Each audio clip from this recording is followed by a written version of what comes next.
Ayan po mga kababayan, si Hello! Rose Marcos. O, kita mo, dikit na dikit talaga ako sa mga Marcoses.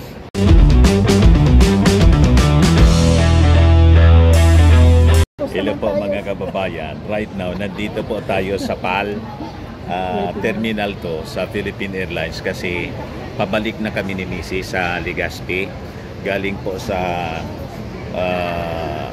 kick-off rally ng Bagong Pilipinas. Actually, more than 1 week na kami rito. Last kuwan pa kami, Sunday. Anong kuwan nga tayo? Anong pizza yon pumunta rito, Mami? Basta't yung Sunday, nandito na kami sa Maynila kasi marami kami January 21 po. Marami kami rito pinuntahan ng mga meetings.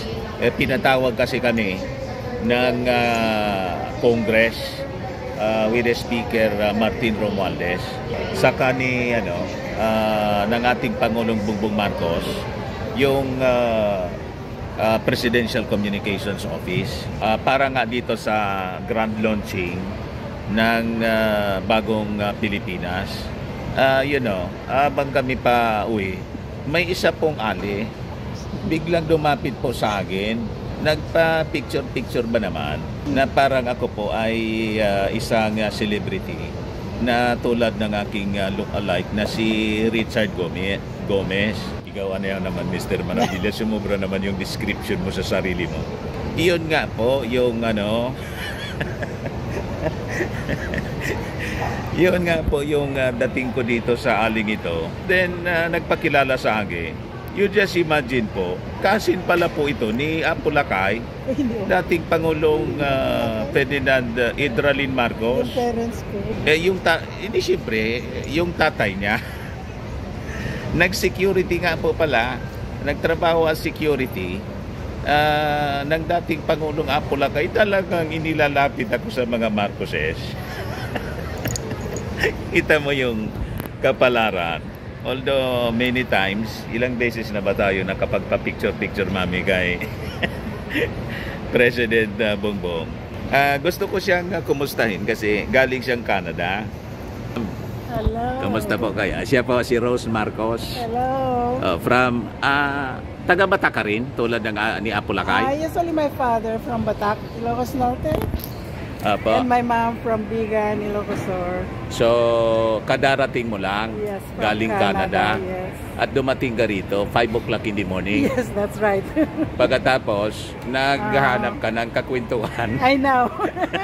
It's boring. Kasi ang flight mo, papuntang Batak, Ilocos, Lawag, Ilocos, papuntang Lawag, mamaya pang 7 o'clock. Yes. So, tatambay-tambay ka muna rito. Yes. Kumusta naman ma'am yung biyahe mo from Canada? Well, taga saan ka pala sa Canada? Calgary, Alberta. Wow naman, taga Calgary, Alberta, Canada. So, ilang taon ka na po doon? 16 years. 16 years. Ba't kasi ba umalis ka dito sa Pilipinas? Kailan ka umalis dito? Matagal na? Well, my first abroad, Opo. 1986. Pero hindi Canada? Hindi, Middle East. Middle East.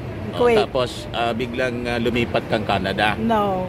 So from Kuwait, and then I was there during the invasion of Kuwait, Iraq and Kuwait invasion. Yung invasion ng Kuwait ng Iraq, nandun ka? Yes. So yung pagpalipad ng mga Scud missiles ng Nandun ako. Nandun ka? Yes. Butit na buhay ka pa. Yan na nga. My guardian angel is still there. So, kwento mo nga, paano nangyari yon na you survive? Di ba in-invade kang Iraq? Yeah. Pero sumaklolo yung Amerika? No, wala na ako doon. Yung first Wala ka na invasion. First invasion, August 3, 1990. Right? Oo. Yeah. So, nag-invade doon, then I stayed there for 10 days with my employer. Pagkatapos, we traveled to Saudi Arabia because the international airport is already closed. Everything communication close, so you cannot communicate with your family back home. Grabe yung experience mo I pala. know. So, Ba't ka pala nag-abroad? Ano yung pinagdadaanan mo? Ba't ka ba umalis ng Pilipinas? no, actually, wala naman akong ganun pinagdadaanan. Di ba sabi mo nabalo ka na? Yeah, Kasi nabalo ako for 10 years before ako mag-abroad. But, gusto mo lang, siyempre. ambitious ako. Ambisyosa ka, looking for a greener pasture, kaya lumipat ka. And then I want... Naiwan mo yung anak mo dito? Naiwan ko ang anak ko. Isa lang yung anak mo, lalaki Yes, ba? lalaki. Oo. First year high school nung umalis ako 1996, going Kuwait. Iniwan mo sa family mo? Yeah, sa mother ko and my father. Tapos sinuport mo naman siyempre. Yes. Papadalan mo na lang. Yes. So matagal na yon. Ngayon pala 52 years old na yung anak mo. Yes. Every year ba umuwi ka? Yeah, usually every year. Nung COVID, during the COVID, 3 years hindi ako umuwi. Opo. So ngayon, Canadian citizen ka na kasi Yes. based ka sa Canada. Yeah. Oo. Tapos umuwi-uwi ka every year na ngayon. Yes, every year. So ngayon nagkatagpo tayo kasi Yes, I'm lucky. kasi nga nanonood ka pala sa akin. Yes. Ano ba yung nagugustuhan mo sa aking Wala, gusto ko programa? yung yung... Dahil ba pro Marcos ako? Hindi. Yan din number one, pero Number one, rin. reason. Maganda, Kasi... Matagal ka nang nanonood sa akin? Yes. Na, Mula naman, nung... na-star-struck ka ba sa akin? Assuming ka niya, Mr. Maravillas. Kaya nabigla ako mo akong nilapitan at nagpa-selfie-selfie. Na-recognize ko yung lahat ng video ko pinanonood mo. Yes. So ngayon, umuwi ka for what reason? Sabi mo kanina may naikwento ka eh. Yeah. May kayo outreach, ano yon? Yes, we have outreach program of Canada and Saan? Naga? Canada. Canada? Oo. Canada. But gagawin namin dito sa orphanage sa Bulacan and sa Batangas. Charity program. Kailan yon mangyayari po? So yun ang pinaka-main reason kung bakit ka double umuwi. reason. Magbakasyon ako and then at the same time. Mag-outreach din. Mag-outreach kami. So, ano itong outreach ninyo? May foundation ba o grupo lang ng mga Parang foundation din sa Canada na mag-charity. Mag-charity work. So, yung mga kasama ninyo, mga Filipino din? May Filipino, may mga Canadian, may Moroccan. Yun ang citizen. magiging kasama ninyo ngayon? Yes. Dito. Yeah. February ba yon? Yeah, February 3, imit ko yung from Morocco. Imit ko dito sa airport. So, magbalik ako dito sa Manila. Ang maganda, bibili ka pala sa akin ng Automax para bumata. Babata ulit? Lalong bumata. Ay, talagang babata po kayo. Hindi ko nga akalain na 68 ka na pala. Kala ko nga mga 55 ka lang. Baka magbalik ako ng 40. Ayun. 10 years younger ang magagawa nun pag nagpahid-pahid ka nun sa mukha. O tingnan mo ako. Di ba? Okay. Taong kulang na ako. Madam Rose, ano ang tingin mo? Yun, kita mo na, 50. 57 years old na po ako. Pero tingin mo 50 lang. Dahil sa Firmax, dahil sa Automax. Okay. At yung maganda pa rito, gusto mong magpabook sa amin. Yes. Sa, from Ilocos to... May booking office kami. Sa PAL, pati Grab. Pag pumunta ka doon sa amin, may service ka na. Yeah, maybe by December. Pag umuwi ka uli, gusto mo mamasyal sa Bicol. Yes. Kami nang bahala sa inyo doon. Pero may naipakita ka sa akin. Tingnan ko ngayon. May napaka-cute na bata, mga kababayan, na pinakita sa akin si Ma'am Rose. Sino ba yan? Apo mo ba siya? Ako ito. Ikaw. It's me. Ikwenta mo nga yung background yan. Ano yan? Saan yan? Nakuha daw ito sa bahay ni late Ferdinand Edralin Marcos when I was 6 months old. Yeah, that's my parents. Butit na preserve pa ng magulang mo. Yeah, na-preserve ko nga rin. Oh, So this is very napakagaling very naman special. Buhay pa yung mga magulang po ninyo. Patay na. Patay na. Pero ito, mabutit na retrieve mo ba? Yeah. Kasi mga ilang taong gulang ka niyan? 6 months old. Sa bahay yan mismo ni Apo Lakay? Oo daw. Di ba so, ratan yung ano? Ratan pa yung... Oo, yung sofa, yung ano, upuan. Yung bahay nila ito sa Batak o dito sa ano? No, sa Batak. Sa Batak mismo. O di ba may tinatawag na Malacanang Palace doon sa ano? Oo. Sa Ilocos Norte? Yeah. Paway yun? Oo, Paway. Pero ikaw talaga taga Batak ka? My father ko taga Batak. Oo. So, ikwento mo nga sa akin na yung tatay mo pala nag-security kay Apo Lakay? Ayun ang kwento. Opo. So, nung nabubuhay pa at nasa posisyon pa yung dating Pangulong Marcos, pumapasyal ka sa bahay nila o dito man lang sa Malacanang? Dito sa Malacanang. Pinapupunta kayo dito kasi sa Malacanang? every December, nagsasend ng telegram sa papa ko noon. Ganon kayo ka-close? Ganon ka-close yung mga Marcoses family? Ay, yung talagang ganon ang ugali ninyo, mga Ilocano? Siguro. Mga pure Ilocano. Medyo mapagmahal sa mga siblings, sa mga mga saan tawag sa amin, paryente, mga at saka number cousins. 1, Ilocano, kuripot. Kuripot ka ba? Di ba sabi ni Bongbong? Pero masinop. Masinop sa pera. And that's the reason why ganon din yung naging guide at tong pagpalaki ninyo sa anak ninyo. Sa anak ko? Oo. Ikwento mo nga, anong negosyo ngayon ang mo? Solar panel. Oo. So, binigyan mo ng puhunan siguro. Yeah, binigyan ko siya and then pinalago niya. Lumago naman ngayon. Yeah, in-expand niya lahat ng accessory ng fisherman. Yun ang additional. And then ngayon, nag-additional ng frozen food. Opo. Pork from Canada and chicken from Denmark. So, importer na siya ngayon, no? And then now, additional ulit salmon. Oo. So, yung mga customer pala, yung mga big time na mga, yung mga may restaurants. Sa Ilocos Norte mismo? No, sa Cagayan ngayon. Sa Cagayan.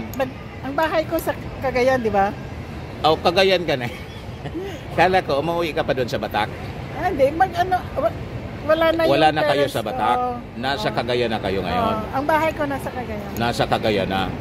Yung lampas yung lang ng tatay mo Pagudpod. yung nasa Batak noong panahon? Doon sila talaga. Mga pinsan niya ngayon nandito pa sa Batak, sa Nicolas, Ilocos Norte. Ay, kumusta mo naman? Ang daming nanonood sa akin ng mga Ilocano. Maybe because of my yung pro BBM vlogger ako. Yeah, Oo. Kumustahin mo na yung mga kasi hello, ngayon. Mga ka-Ilocano. Mauna itong mapapanood. Nandito ka pa, na-upload ko na to. Kumusta kayo, mga kabagyan? Ayun. Yan, sa San Nicolas, Batak. Ayan. So at least medyo matagal-tagal naman yung bakasyon mo rito. 2 months. 2 months. So anyway, ikwento mo nga sa akin, matagal din bang nagtrabaho yung tatay mo kay Apo Lakay? Hindi ko lang masyadong kung ilang katagal. Oo. Pero na tatandaan mo na nung mga panahon na yon, ini-invite kayo rito sa Malacanang? Oo. Pag December. Pumunta nga kami Pumunta kayo? Ilang beses kayong napunta rito sa Malacanang? Pangatlo, pero yung pangatlo, hindi na kami nakapasok. May asawa na ako noon. May asawa pero wala ka na pa akong anak noon. Oo. Hindi kami nakapasok dahil parang maigpit na. Kasi gumugulo na yung Pilipinas noon. Hindi pa naman kasi Di ba 1986 kang umalis dito? Oo, pupuntang Kuwait. Di ba People Power Revolution na yun? Pero yung last na punta namin, I think that was 1971. Wala pa akong anak noon. Wala pa? Pero may asawa na. Ayan. Apat kami. Mama ko, papa ko, ako at saka yung asawa ko. So ngayon, ano yung masasabi mo dito sa pagkapanalo ng ating Pangulong Bongbong Marcos na after 2 years ngayon, parang yung ka-unit team, parang nabibiyak na yung unit team. Ano yung masasabi mo, Madam Rose Marcos from Canadian citizen ka o dual? Nagduwal na ako, kaduduwal ko lang. Kasi mo lang. May mga property ako dito eh. Siyempre, parang kasindira ka na siguro rito, no? Big time ko na yata rito, Marcos eh. Anong masasabi mo dito sa parang gumugulo na yung Well, yung unit team parang mabibiyak na? Hindi na parang siguro, parang biyak na eh. Biyak na ba? Hindi, sa observation ko lang sa mga parang biyak na. Napanood mo yung yung Bagong Pilipinas? Tapos sinabayan ng... Hindi ko napanood kasi on the air ako nun. Nasa mid-air ka, nasa aeroplano. Yeah. Ilang oras ba yung flight? From Vancouver to Manila, mga almost 14 hours. Direct flight siya? Yes. Walang hindi siya... Hindi nag-stop. Stopover? Walang stopover? Philippine Airline. Wow. Direct flight yan. So, hindi ba matagal. tawag doon? Parang mapagalon? Nakakapagod yung flight? Nakakapagod, pero for me, I prefer to get the Philippine Airline than the other airline. And you stop. Maganda yung mas maganda yung mas maganda yung direct flight na non-stop. Non-stop siya. So, anong message mo dito? Parang magulo na yung unit team. Basag na yata. Ano bang i-message? Ano bang pwede? Huwag naman sana, no? Di ba? Kaya, ang magtulong-tulong na lang. Yeah, ang dapat, nakikita naman nila kung anong nagagawa niya, di ba? Oo. So, bakit mo hindi tingnan yung mabuti? Opo. Na hindi ka gagawa ng kwan. Dahil maganda naman ang ginagawa niyo talaga. Reklamo kasi ng mga critics ang mahal-mahal ng bigas daw. Ikwento mo nga yung bigas doon sa inyo. Sa Canada. Magkano yung computation natin? 116 pesos per kilo sa Canada. Dito 40 pesos 42. So, may reklamo. Kaya nga. Pero yung ating Pangulo naman, yung dream niya na maibaba. Kaya lang magto 2 years pa lang. Hindi naman agad sabi ko nga, more than 30 years, 36 years na napabayaan yung ating bansa, lalo na yung agrikultura. Tapos less than 2 years, hinahanapan ng maire-reverse agad yung mga problemang nangyari. At saka ngayon, di ba inaayos niya ngayon yung agriculture? Opo, inaayos marami niya. ng mga yung benefits na binibigay ba, di ba? So panawagan mo na lang, ma'am. Ano ipanawagan? Ipanawagan mo, tumigil na sila. Hello, diba, mga Marcos critics! Tingnan nyo lang yung mabuting nagawa ni Bongbong. Baka mabas ka. Sigurado. Anyway, sabi nga, yung ating Pangulong Bongbong Marcos, hindi naman nagre-react siya. Hindi mo. Tuloy lang siya sa trabaho. Ngayon nga dumating ka, paalis naman siya. Oo, alam ko. Papuntang Vietnam. Para daw makipag-collaborate para sa agriculture naman ang ating bansa. Di ba sinasabi nila maglakwat siya ulit? Sabi nila tamad Sabi ni Baste, tamad daw yung ating Pangulo. Hindi nga makapagpahinga. Nagsabi mo ni Baste? Kahapon. Talaga? Ganon. At yung droga, yung pulburon. Yan ang ano yung mo doon sa issue ng pulburon? Naniniwala ka doon? No. Never. No, never. Walang ganong reputasyon yung Marcos? No. Wala. Any member of the family, walang ganong bisyo. Oo. Magandang pagpapaano. Paninira lang talaga. Paninira lang yan. Kung nagdroga si Bongbong, ganun ba ang kalabasan yung mga anak niya? Oo nga. Di sana gano'n na rin. At nawasak na. Di ba? Oo. Anyway, ma'am, maraming salamat po. Maraming salamat din. Ayan po mga kababayan, si Hello! Rose Marcos. Kita mo, dikit na dikit talaga ako sa mga Marcoses. Hindi lang sa Pangulong Bongbong Marcos, pati sa kanyang cousin, Rose Marcos siya, no? Tingnan, kamukha ni Bongbong. Si Amy Marcos, anong message mo? Anong message mo kay Amy Marcos? Baka sabihin, anong pakialam mo sa... Ayaw na niyang makialam doon sa sa ginagawa ni Senator Amy Marcos. Anyway, mga kababayan, idagdag ko na rin po yung I think ngayon may pa-press con si Pinsan Martin Romualdez. Kasi po nanawagan na rin siya na tigilan na yung tinawag niya bodol-bodol na mga pahayag po ng mga Duterte. Ito po mga kababayan yung message ni ni Martin Romualdez. Dali lang po. Medyo mahina yung internet po dito sa airport. Anyway, sabihin ko na lang po, yun ang kanyang pakiusap. Natigilan yung mga paninira mga kababayan sa ating Pangulong Bongbong Marcos, kundi magtulong-tulong na lang po. Anyway, pagdating ko na lang po sa sa Legazpi, kasi doon sa bahay malakas yung yung internet. Pag-usapan na muli po natin. And I think si Martin Romualdez may bago siyang statement na ipapalabas. Nagpa-press con yata, nag-message sa akin yung aking mga kasama doon sa Congress. Ngayon lang po mga kababayan, may pa-press con yata si Martin Romualdez with all these developments na nangyayari. Pero yung ating Pangulong Bongbong Marcos tumuloy rin sa siyempre on schedule yon. Lumarga na papunta pong Vietnam for the official visit niya po doon. Yan lang po mga kababayan nating short video. Ako po si Dante Maravillas, galing po dito sa Terminal 2 ng Philippine Airlines. Ako po si Dante, naulit ko po. Maraming salamat. Bye-bye.